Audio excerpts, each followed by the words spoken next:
Walang kwentang politiko ang nagpapalaya sa mga sinungaling na tao. Binatikos at halos hindi tinantanan ng taong bayan ng Senate President na si Chis Escudero matapos hindi pirmahan ang contempt order ng Senado at tuluyang makalaya ang Special Envoy on Transitional Crimes Ambassador na si Marcos Lacanilao, kung saan kamakailan lamang ay nabuking ang kasinungalingan matapos magkabuhol-buhol ang statement nito at magkunwaring wala raw siyang alam na hindi dinala sa competent judicial court ang former president na si Rodrigo Duterte. Ikinadismaya ni Senator Amy Marcos ang naging desisyon ng Senate President na si Chis Escudero na hindi nito pirmahan ang contempt order ni Senator Bato de la Rosa at ng presidential sister bilang ito ang tumatayong committee chairman ng Foreign Relations ng Senado. Ayon sa kanya, Ambassador Lacanilao has now been released despite being cited in contempt for lying and giving misleading statement on the arrest of former President Rodrigo Duterte. As expected, Senate President Chis Escudero refused to sign the contempt order, just like he refused to sign the subpoenas. This time, he went even further. He ordered Lacanilao's release in spite of Ambassador's blatant and repeated lies before the Senate Committee on Foreign Relations. This isn't just disappointing, it's dangerous. When the Senate's authority is ignored this openly, what's the point of investigations? What's the point of truth? We're setting a terrible precedent, and it won't be the last.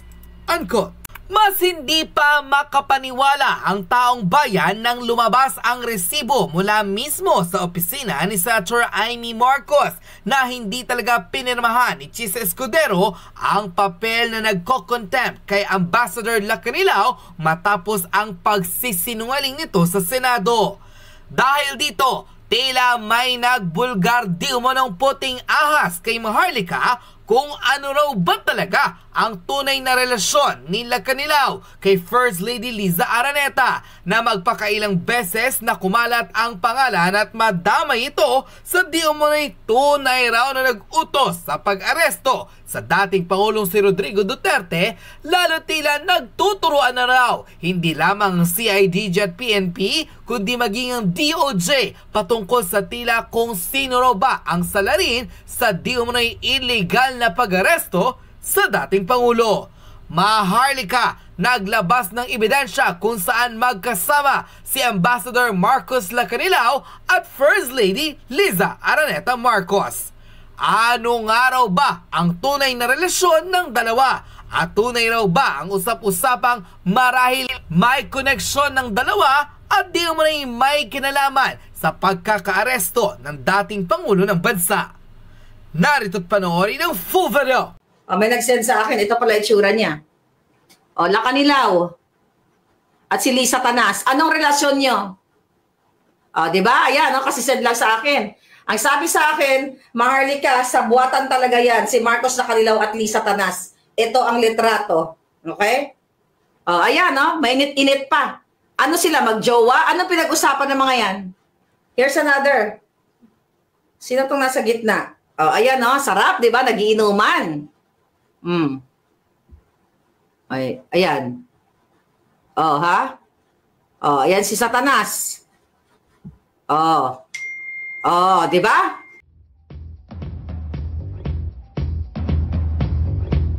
Okay, tignan natin to, para lang sa ating kaanuan. Para may peace of mind lang tayo.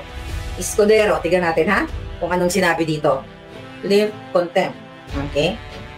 Lacanilao. Okay, tignan natin. So ngayon, kung gusto mo talaga, ayan, just in. Ano to?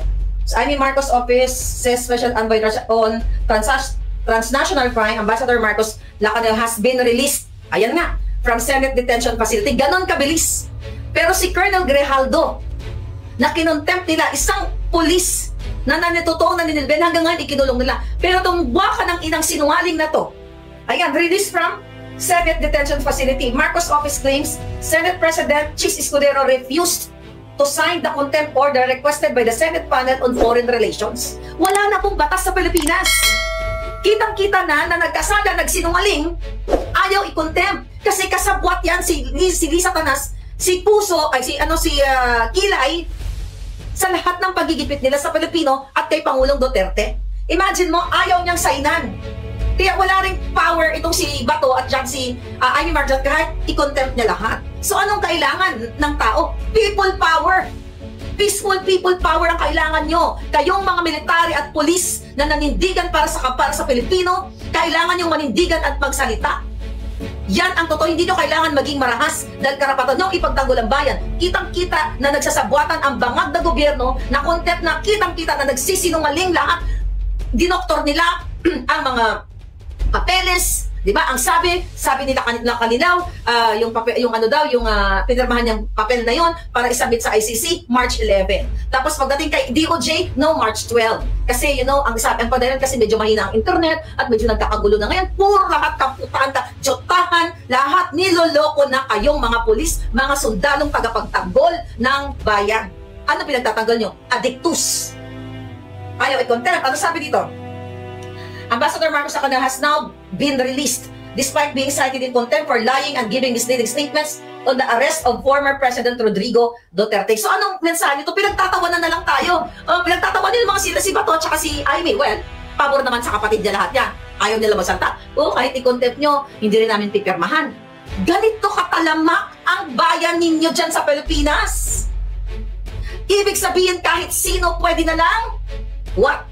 Ipahamak, ipadukot. Tignan niyo yung kidnapping ngayon, yung napatay. I'll talk about that later. Yung mga Chinese. Kayong mga businessmen, business personalities na mga Chinese na kayo ay nagdinegosyo lamang ng maayos dyan. Binibiktima na kayo, kidnap or ransom. Nagbibigay pa kayo dyan. For sure, pag iniimbita kayo dyan sa mga event sa Love for All ni Lisa Tanas, nagbibigay kayo ng pera. Di ba? Nagdo-donate kayo, nagdo-donate kayo kasi nire-require kayo. Kailangan nyong manindigan. Kung inaarik nyo na yung mga Filipino business, personalities na matagal na sa Pilipinas, dyan na kayo nabuhay, ng anak, yumaman, di ba, na minamahal nyo, inaakap nyo na ang Pilipinas, you also have to speak up. Lalo na ang taong bayan. Harap-harapan na ito na nagsisinungaling lahat. Former President, ano tawag dito? Ipinagkanulo, etong contempt, ayaw permahan. Putangin na mo, Escuderong Kilay kang hinayupa ka. Jutang Jenina mo, may araw ka din. Mananagot ka sa lahat. Kaya kayong mga pulis na mga takot, di ba? Mamamatay na lang kayong takot. Ang mga pamilya ninyo at ang inyong mga anak nanamnamin ang lahat ng kabangagan ni Marcos kung hindi kayo maninindigan at mag-speak up. Hindi nyo kailangang magbang-bang-bang. Kailangan nyo lang gayahin si Patrolman Fontanilla ba yun? Yung nag-resign na pulis na nanindigan. Dahil nung siya ay nagsalita at siya ay nagbigay ng kanyang sentimiento about kay PRRD. Ano nangyari dun sa patrolman na yun? Ginipit, pinatawag, ginakasuhan. Anong ginawa niya? Nanindigan siya, nag-resign siya. Dahil siya ay may paninindigan. Fontanilla, tignan ko lang. Sinend ko yun. Kanya ko comment yung kanyang pangalan, Fontilla. Di ba? So yan yun mga kababayan. So kailangan ninyo, okay? Kung ayaw niyo manindigan, yung mga pulis at mga sundalo, alright? At ipaglaban ng bayan ninyo sa isang bangag at adiktos na mga presidente at sa kanyang mga asong julul, pag natsugi na kayo, sasakit man o atakihin kayo o mabaril kayo sa inyong serbisyo, mga kababayan, kawawa ang inyong mga iniwan na mga anak. Dahil dadanasin nila itong pattern ng mga bangag. Kitang-kita na mga kababayan ang ginagawa. Matagal nang kitang-kita, in-expose ko na ito ang pagpasok ng ICC personnel, di ba? Yung mga nabagay natin pangalan, pakipagsabuatan ng DOJ, ni Clavano, lahat, and everything. Pero ngayon, lahat yun lumabas na saan? Ngayon nakikita nyo na. Alright? Mukhang, ano daw? Okay, huwag kayo magpapaniwala kay Amy Marcos. Dahil ang ugat ng lahat ng nangyayari ngayon sa atin ay pamilya niya, yung close, yung sila, immediate family niya. Alam ni Amy Marcos na addict si Bangag at alam ni Amy Marcos na ang lahat ng panggigipit sa Pangulong Duterte at sa mga vloggers ay gawa ng kapatid niya at ng kanyang Judas, kidnapper, pareho lang, na kanyang sister-in-law na si Lisa Tanas. Kung mahal ni Amy ang bayan na sinasabi niya, kung totoong concern siya sa kay Pangulong Duterte, kung totoong gusto niyang panagutin itong mga hinayupak na to, nasa mga kamay niya na isiwalat na ang kapatid niya ay isang malalang addictus benedictus na dinudugo na yung bunganga kahapon dyan sa araw ng kagitingan noong 2024, kitang-kita ang pulburon, ayaw pa rin magsalta. Sana na nga lang, bigla na lang bumulagta si Bangag dahil na overdue na para makabayad na siya sa mga utang niya sa taong bayan. Di ba? Alam na lahat ng tao. Yes, sabi ni Jenny Victor, dramatista si Amy, it's all BS. Okay? Pinapakita lang yan, kung titignan ninyo, na kunwari siya ay, what? Concern, kailangan mapanagot si Torre, ganito, ganyan, para makita kung sino ang mga may sala, na nakita natin yung mga dokumento, di ba? At yung mga kanilang reasoning. Pero anong ginagawa? O kinontempt nyo? May nagawa ba siya? Dahil hindi pinirmahan ni Chis Escudero? So anong gagawin mo ngayon, Amy? Hanggang nga na lang. Ay, naku, ang ading ko, naku, napapalibutan ng demonyo. Mga ganon. Naku, ganyan-ganyan. Alam mo kung sinong demonyo, kung gaano ka demonyo yung kapatid mo. Hindi yung napapalibutan siya. Kaya mga kababayan, okay? Sabi ni Iris Salandra, huwag kayong maniwala. Okay, kay Amy. Sabi ni Ayan, under control na tayo sa mga komunista dahil ang ICC komunista din yan. Kaya nga. Kaya kailangan talaga ninyong wala na nga kayong kakampi, kundi Pilipino na lang, taong bayan, boses na lang. Yung matataas na general, nakita nyo naman doon. PNP, AFP, magsabwatan sila. Magkano ang nakakamal na salapi ng mga jutang dyan yan? Ang sarap ng buhay ng pamilya nila dahil sinasalaksakan sila ng pera ni Lisa Tanas para lang gawin ang pangingidnap, pangdudukot, panggigipit. Kaya talamak ang kidnapping sa Pilipinas. Hindi nga natin alam. Baka si Lisa Tanas at si Bangag Pang nagpapakidnap sa mga yan. Dahil may president na nangidnap sila. Kinidnap si Pangulong Duterte, kinidnap yung dalawang minor de edad sa Turkey na anak ni Sheena at yung tatay na si Francis Lloyd Tichua, business partner, illegal business partner ni Lisa Tanas, at yan ay in-expose mismo ng former partner niya, which is yun na ang nanay ng mga bata. Kaya rampant na ang kidnapping, gusto niyo pa mabuhay sa Pilipinas, na kapag ginusto kang ipadukot ni Lisa Tanas, ipapadukot ka. At ang pagsisinghot ngayon ng mga pulburo, talamak dyan sa BGC. Ganyan ang bayan ninyo.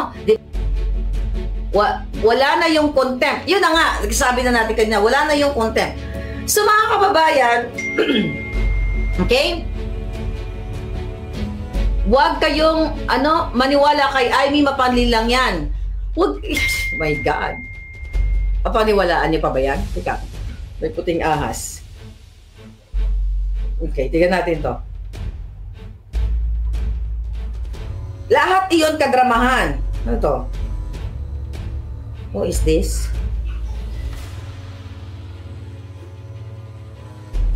Okay, sino to? Kaya may pinsinan sa akin na picture ni Lisa Tanas.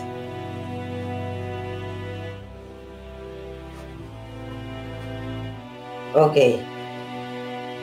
So mga kababayan, si Lisa Tanas lahat ang may pasimuno at si Marcos Jr. ang lahat ng sila Kanilaw. O, kita mo? O, may nag-send sa akin. Ito pala itsura niya. O, Kanilaw. At si Lisa Tanas. Anong relasyon nyo? O, diba? Ayan, kasi send lang sa akin. Ang sabi sa akin, Maharlika, sa buwatan talaga yan, si Marcos Kanilaw at Lisa Tanas. Ito ang litrato. Okay? O, ayan, no? Mainit-init pa. Ano sila, magjowa? Anong pinag-usapan ng mga yan? Here's another. Sino itong nasa gitna? Oh, ayan, no? Sarap, di ba? Nagiinuman. Ay, ayan. Oh, ha? Oh, ayan si Satanas. Oh. Oh, di ba? Ano pa ba gusto niyong gawin? Okay? Ang alam ko kay... Okay? Hindi ko alam kung sino yung kaibigan niya. Basta may nagtimbre lang sa akin na may artistang Adictas Benedictas na pina A to A from Singapore. You know, at nag-assist si Sandro, pero hindi pa rin nakalusot sa Singapore kasi mahigpit ang batas sa Singapore, di ba, pagdating sa pulburon. So ngayon, Kanilaw, well, hindi natin kailangan tanungin. Maliwanag pa sa sikat ng araw, mga kababayan, na talagang ito ay magkakasabwat. Group mafia effort, sindikato ito. Sobrang sindikato, kaya tayong mga nagsasalita dito ay gustong ipadukot, si Sas gustong ipadukot, ako gustong ipadukot lahat, may assassins na and everything. Si Spokes Harry, di ba, ididiin, gagawa sila ng kwento na na si Harry nagpakalat ng video. Tapos ngayon, ano ang sabi ng Malacanang? Kailangan daw patunayan na si Bangag ay isang bangag na nag-addictus bago magpa-drug test. Ganyan ba? Kapag kayo, pag ni-require kayo ng mga company ninyo or dyan sa government, yung mga police, di ba, nag-undergo kayo ng nag-undergo kayo ng pulburon test. Sasabihin nyo ba, patunayan nyo muna na nagpupulburon ako bago ako magpulburon test. At yung video na yan, ulit-ulitin ko ba mga kababayan, authenticated yan. Kaya nga, kung inciting to sedition yan, kasi dyan sila diffamatory or inciting to sedition, yan ang gagamitin nila kay Harry at sa akin. Di ba? Kasi totoo naman ako nagpakalat, inaamin ko naman. Not Harry. Pinalabas yan sa video ko Okay? Kung whether it's defamatory or inciting to sedition, ang ikakaso nila, bring it on para ipakita ko sa korte yung authentication. At nang makaray natin ang forensic expert ng Amerika dito sa Amerika. Bakit hanggang ngayon, isang taon na hindi para duduwag pa rin mga jutang ginemes ang mga addictos na mga bangag? Puro lang sila, press release, press con, puro black ops, photo op, kung ano-ano pa, para takutin si Maharlika, takutin si Harry, takutin si Sas, takutin tayong lahat para manahimik ang bunganga natin. Where in fact, itong si Abante ay kasabwat ayon sa ating puting ahas na nakipag-usap sa ICC para ipagkanulo ang Pangulong Duterte. Mamaya, post natin. Okay, dun sa Abodyakan, ipopost ko yung picture ni Lacanilaw at ni Lisa Tanas. Mamaya, after natin mag-vlog. Yes, alam ko na na-release na nga. Nirelease na nga si Lacanilaw. Kaya nga ano pa? Ginagawa na kayong tanga, ginagawa kayong bulag. Ngayon yung bunganga ni Bangag, dumudugo. Ano sasabihin niya? AI na naman yan, yung dumudugo? Live yun? Nakita niyo, di ba? Ano ibig sabihin yan? Dahil manipis na ang kanyang nasal passage or mucous membrane, basta dito, gaya siningotan, at ang kanyang lalamunan, dumudugo na yan Okay? Talagang siguro manipis na. Kaya ang mga dugo, hindi na kayang pigilin. That's really good. Pabor yan sa taong bayan at makikita ninyo na siya talaga with that manifestation, okay? Na merong mga lumalabas na dugo, marami pwedeng dahilan kung bakit dumudugo yung kanyang bunganga o kanyang ilong. Pero kidney failure, yes, may issue siya. Maraming pwedeng dahilan. Pero malinaw yan na sa sobrang singkot niya, okay? Alam lahat ng mga tao na si Marcos Jr., tao at mga negosyante na siya ay addictus benedictus. Kahit yung mga bakling, yung mga designers na mga scammers na nakapaligid kay Lisa, alam na addict siya.